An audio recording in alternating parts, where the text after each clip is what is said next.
Ça, c'est top aussi pour la gestion et baisser les charges. Je le dis souvent si tu suis les vidéos.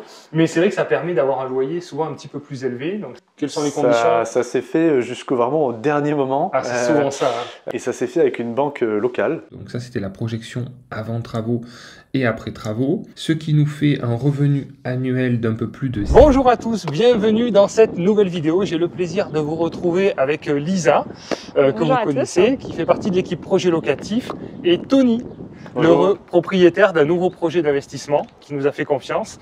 Donc merci de vouloir participer aussi à cette vidéo. On se retrouve dans une petite ville qui s'appelle Gaillon, et pas Gaillac. Bon, ok, je me suis trompé juste avant de démarrer. Et donc, Lisa qui a trouvé et déniché cet investissement que nous allons visiter, qui est loué avec justement un ou une locataire qui nous a donné l'accès. Une locataire. Très sympa, bien sélectionnée du coup, puisqu'elle est très sympathique. Elle nous laisse voir l'appartement. Et donc, on va vous décrypter ce projet, qui est un projet aussi facile à appréhender pour démarrer. Donc Lisa, est-ce que tu peux nous situer un petit peu rapidement?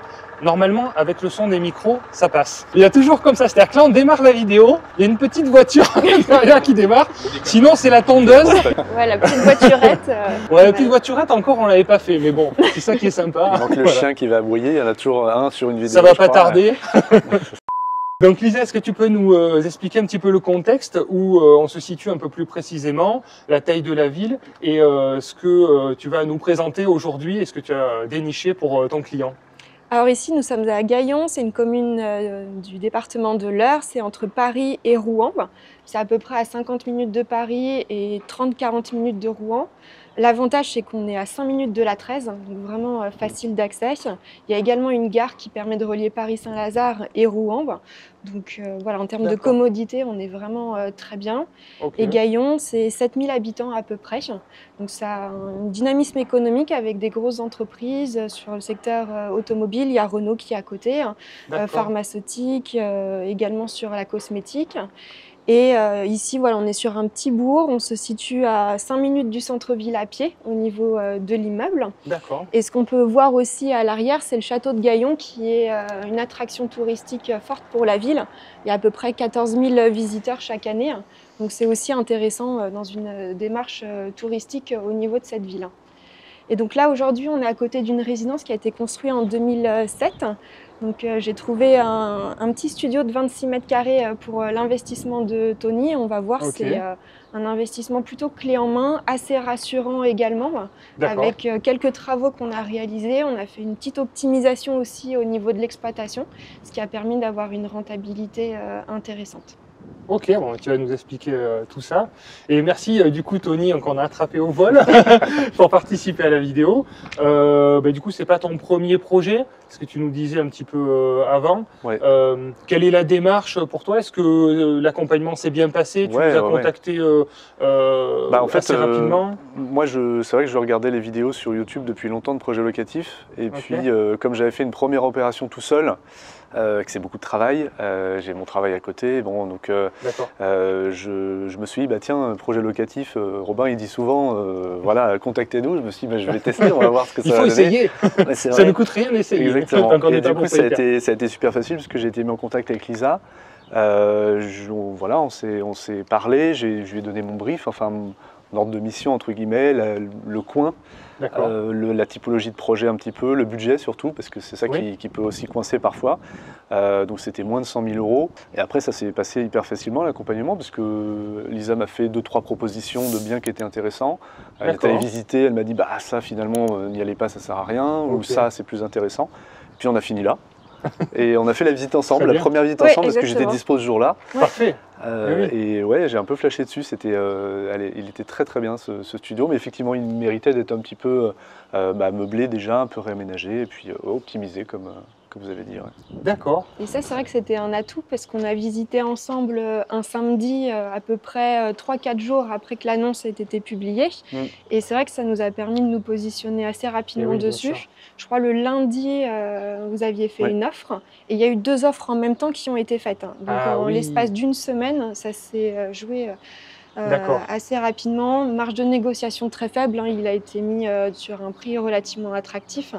Donc ça aussi, ça a été un atout et Tony a plutôt été réactif, ce qui nous a permis d'obtenir ce bien. Très bien. Ouais. Et du coup, qu'est-ce qui a permis un peu de passer? C'est la relation que tu avais avec l'agent IMO, le fait que Tony soit réactif, d'être en premier, d'avancer la situation financière, la solvabilité de Tony.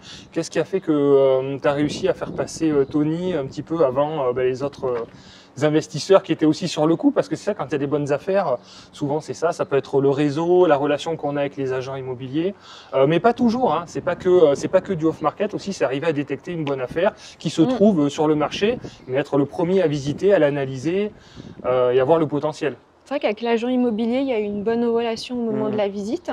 Je pense qu'en effet, il y a eu ce sentiment d'opportunité d'avoir accès à un réseau d'investisseurs aussi. Et la proposition qui a été faite en même temps que celle de Tony était un petit peu moins élevée, mais elle était paiement comptant. Alors que nous, on avait quand même un crédit derrière, une condition suspensive pour le compromis. Et finalement, voilà, avec les arguments qu'on a réalisés au moment de la transmission de l'offre, ça a joué en notre faveur et ce qui nous a permis d'avoir le bien. C'est la relation beaucoup. Je pense que la personne de l'agence immobilière a vu aussi le sérieux du dossier, du montage du dossier. C'est ce qui s'est passé avec la banque aussi.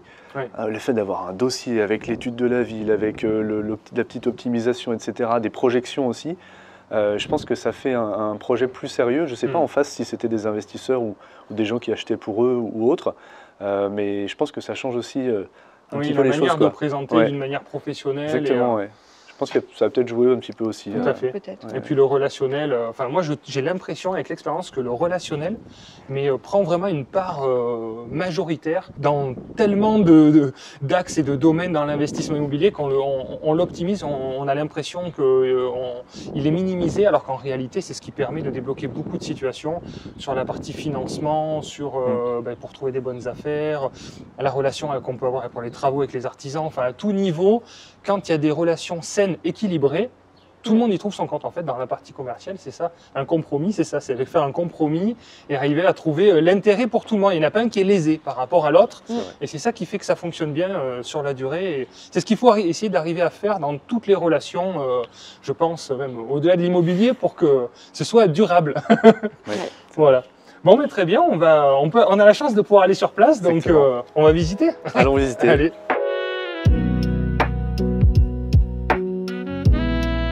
Ça fait partie de la résidence aussi. Oui, le parking aussi, ouais. Ok, on a une place de parking avec l'appartement. Ah, très bien.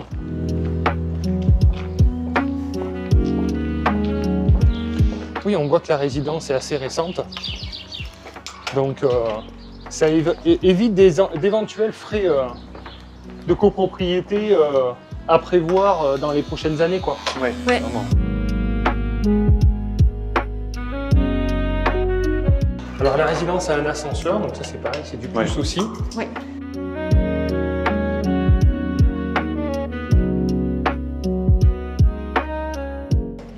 Voilà, les compteurs d'eau, ils sont là.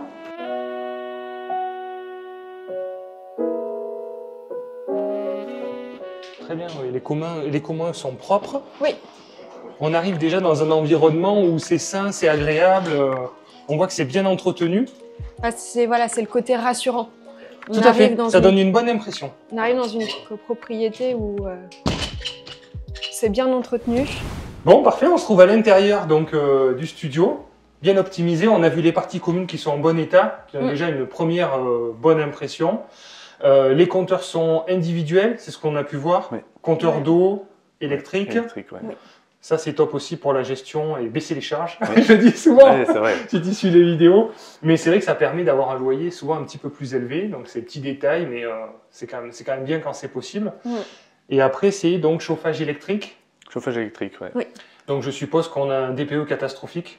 Non, même pas, on est en C. Et voilà, justement, ça va couper court aux préjugés, justement. À partir du moment où on a un bâtiment et un appartement qui est bien isolé, le mode de chauffage devient secondaire, donc on peut avoir des radiateurs électriques et avoir une faible consommation. Ok, très bien. Montant du loyer, qu'on se fasse une idée avant la visite, comme ça. Alors 590 hors charge. 590 hors charge. Combien de charges supplémentaires? Parce qu'il y a quand même un ascenseur, il y a quand même une belle copropriété. Il y a 50 € de charge pour l'instant par mois parce qu'on a réintégré l'eau aux charges. Ah, d'accord, ok.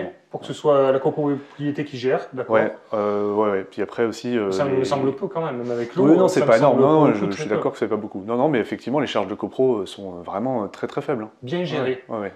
Il n'y a pas de piscine. Il n'y a pas de piscine, effectivement. Il n'y a pas de gardien. C'est vrai que sur la partie charge, c'était aussi un des atouts parce qu'on se dit, on va faire un investissement dans un immeuble collectif avec ascenseur. Tout à fait. Sur un studio où un loyer doit quand même rester un peu attractif pour accrocher les locataires. Et la part des charges côté propriétaire est à peu près de 200 € par an. Ah oui. Donc ce qui est minime par rapport aux prestations offert sur l'appartement. Donc c'est pour ça qu'au niveau de la rentabilité, la taxe foncière n'est pas non plus très élevée, c'est à peu près 500 € par an. Donc on reste sur quelque chose d'assez simple pour un investisseur. Oui, clairement. Ouais. Parce que souvent, ce n'est pas les mêmes intérêts, les copropriétés d'investisseurs et les copropriétés de propriétaires habitants. Ah bah oui, c'est vrai. Il n'y a pas les mêmes charges, on n'est pas forcément intéressé par les mêmes services. Et donc, c'est intéressant d'avoir des copropriétés qui optimisent ces charges pour justement intéresser des investisseurs. Donc, dans la partie copro, pour ceux qui ne savent pas, il y a une partie récupérable et une partie non récupérable. La partie non récupérable, c'est donc, comme Tony vient de le dire, 50 € par mois.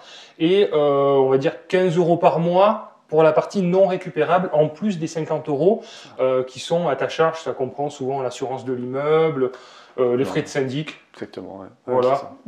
Comment ça connaître un peu. Mais c'est bien d'analyser ces parties-là pour regarder le gap. Ok, 590 € hors charge.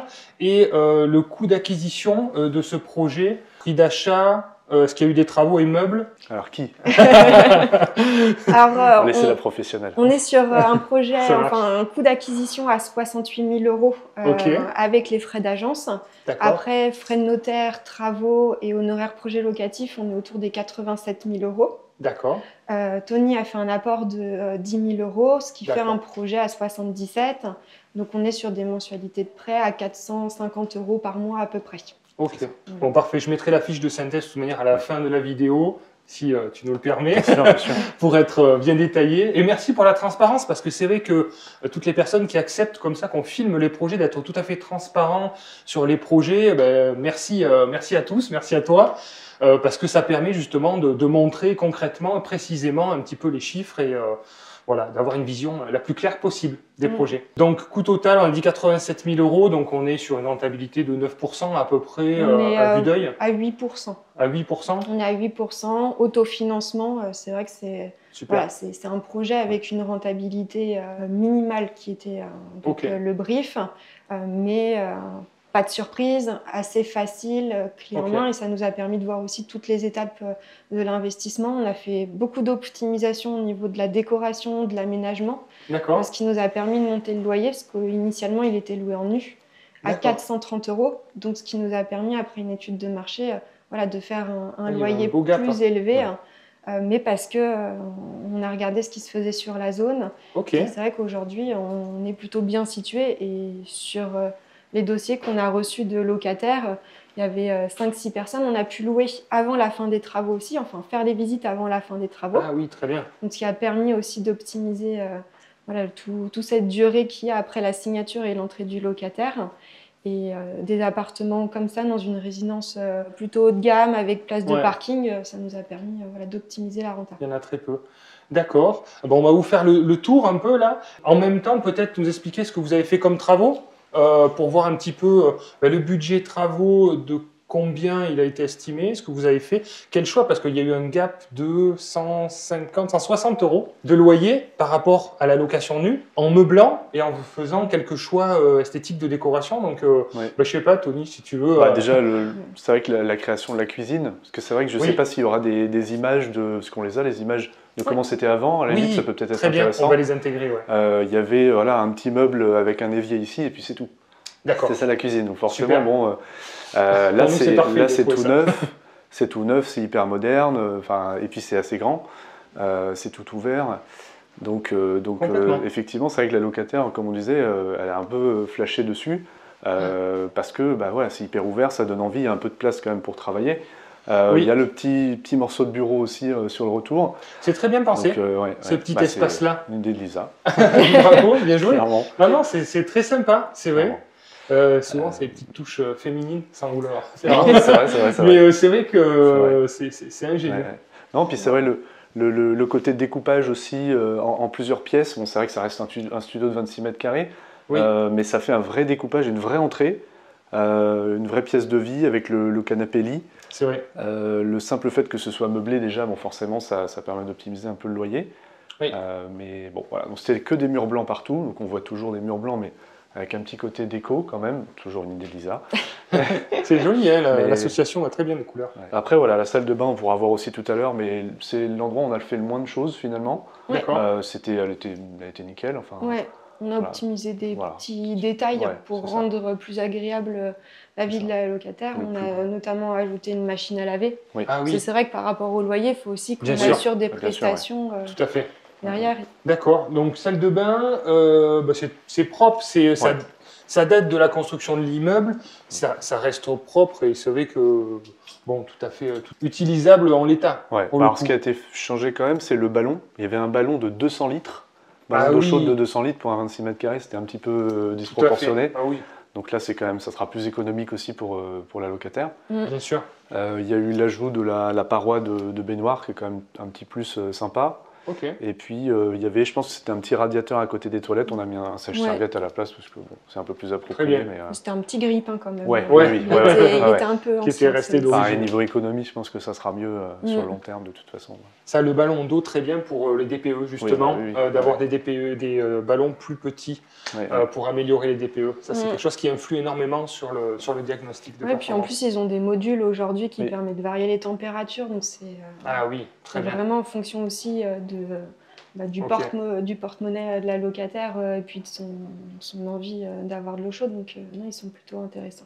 Très bien. Ouais, c'est des modèles intelligents en plus, donc ils peuvent se calquer sur l'usage de la personne. D'accord. Ça c'est pas mal, Ouais, je pense que ça va tellement évoluer avec toute la révolution de l'IA, etc. Tout ça va s'imprégner au fur et à mesure des années sur les optimisations possibles à tous les niveaux, donc ça va être hyper intéressant, je pense. Donc là, en termes de coûts, il n'y a pas eu, en termes de travaux, ça n'a pas été les panneaux, ce qui est tapisserie, la cuisine équipée, c'est la partie la plus chère. La plus chère, clairement. Quel a été le coût du coup pour ces travaux approximatifs? Tout entre les travaux et le mobilier, il y a eu à peu près 10 000 euros. D'accord. Mobilier compris. Mobilier compris, Ok. Bon, mais 10 000 euros pour avoir un gap de loyer de 160 euros. Ça nous fait un petit retour sur investissement de presque 20%. Oui. On n'est pas loin. Ça valait le coup. Donc voilà, c'est ce petit plus qui a permis aussi peut-être que d'autres n'avaient pas senti et optimisé pour avoir des bons équilibres financiers sains en fait. C'est ce qui manquait. Ok, très bien. Bon, bah, c'est facile. Le choix de la locataire, l'annonce, mais du coup, Lisa, c'est toi qui t'es occupée d'accompagner donc Tony dans tout le processus d'achat pour la partie déco, tout ça, et tu as été jusqu'à trouver donc la locataire qui occupe les lieux. Oui, on s'est mis d'accord sur la publication de l'annonce qu'on a coécrite ensemble. D'accord. On l'a publiée au moment où il y avait encore les travaux et on avait mis les projections 3D qu'on avait utilisées pour faire le détail des travaux et puis l'ameublement derrière. Donc, on avait utilisé ces documents-là. D'accord. On a mis l'annonce vers mi-février. C'est vrai que le démarrage a été un petit peu long parce qu'on avait les photos de l'ancien appartement et puis les projections 3D, donc ce qui n'aide pas forcément. C'est dur pour se projeter, oui, c'est vrai. Voilà. Ouais, c'est pas évident. Donc, je pense qu'on a eu 4-5 visites quand même en l'espace de 3 semaines sur le logement. Et puis un petit coup de cœur pour une des personnes. C'est vrai qu'au niveau humain aussi, ça s'est bien passé. J'ai fait part de mon ressenti à Tony en lui dressant un peu un bilan de toutes les visites, les points positifs, les points négatifs. Après, j'ai regroupé les papiers et puis Tony a fait son choix pour l'entrée. Très bien, super. Bon, une bonne collaboration. Oui, j'ai l'impression. Ça s'est bien organisé. Ouais. Entre le moment où tu nous as contacté, le moment où tu as avancé sur ce projet, il s'est passé un temps important. Je crois qu'on s'est contacté en octobre, si je ne dis pas de bêtises. Ah, on s'est contacté... Juste pour le vraiment tout premier brief, quoi. C'était septembre. Ou septembre, ouais. Okay. Septembre et mi-octobre, on a visité. Ouais. Et d'accord. Voilà, le temps, le compromis, l'acte authentique. Un mois et demi pour avoir un projet intéressant. Donc pour le coup, ça s'est bien goupillé. Oui, ça a été rapide, hein, franchement. Ouais. Fin janvier, vous aviez les clés. Exactement, le 24. Et à peu près mi-mars, le locataire était dans l'appartement. Bon, très bien. Très bien, beau projet, assez simple à réaliser pour tous ceux qui souhaitent démarrer, être rassurés. Je pense que c'est vraiment ce type de projet, c'est très rassurant. Hein. Là, on a le choix du locataire, quelqu'un qui travaille. Sur la partie financement, du coup, c'est toi qui t'en es occupé. Est-ce que ça s'est bien passé? Ça a été difficile? Quelles sont les conditions? Ça s'est fait jusqu'au vraiment au dernier moment. Ah, c'est souvent ça. Hein. Et ça s'est fait avec une banque locale que je suis allé voir en disant j'ai un projet à Gaillon, je trouverais intéressant d'être financé par une banque de Gaillon. Bien sûr, très bonne réflexion.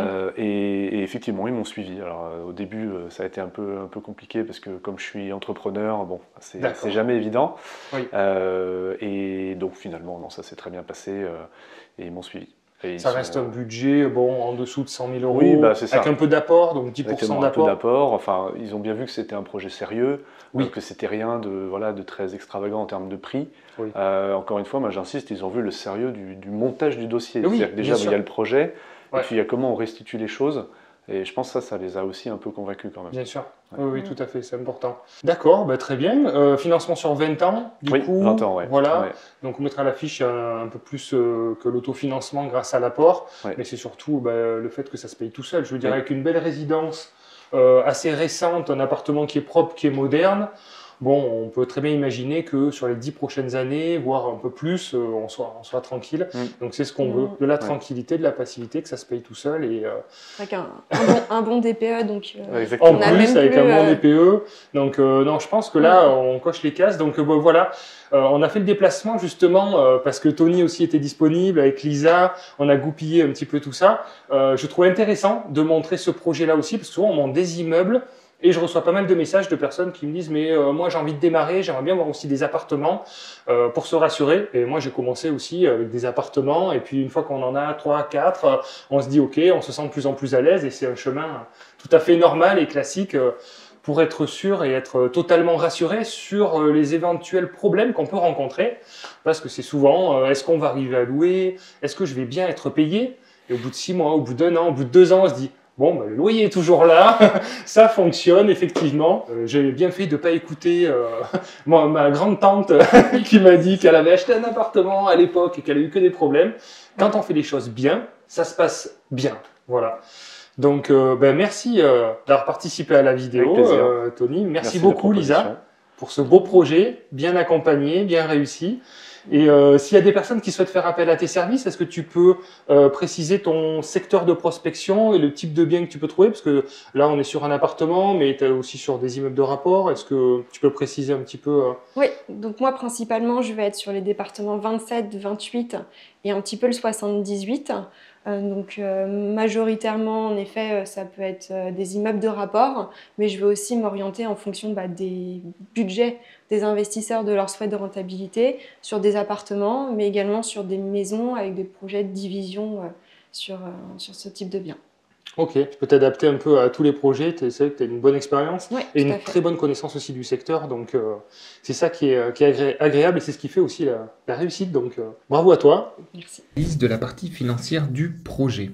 Donc le montant d'acquisition était bien de 68 000 €, les frais de notaire de 5 440 €, les travaux de 8 000 €, les honoraires projet locatif de 5 900 €, ce qui nous fait un total à financer de 87 390 €. Notre client donc a apporté un peu plus de 10 000 € d'apport sur ce projet et réalisé un financement donc sur une durée de 20 ans de 77 000 €, ce qui lui fait des mensualités à 445 € par mois. Au niveau des revenus, donc pour la location, on est bien sur un loyer à 590 €, donc ça c'était la projection avant travaux et après travaux, ce qui nous fait un revenu annuel d'un peu plus de 7 000 €. Et au niveau des charges, donc, on se retrouve avec une taxe foncière à 520 €, un peu de frais de copropriété, donc la partie uniquement qui reste à la charge du propriétaire de 200 €, un peu d'assurance propriétaire non occupant et bien sûr le crédit qui représente la plus grosse partie, ce qui nous fait un total de 6 180 € de charges pour un revenu de 7 080, donc un différentiel de 900 € par an positif, donc de beaux équilibres financiers pour ce projet raisonnable pour un démarrage facile. Merci à tous. Vous savez ce qu'il vous reste à faire. Soit vous passez à l'action, soit vous avez un lien juste en dessous en description. À bientôt les investisseurs. Ciao.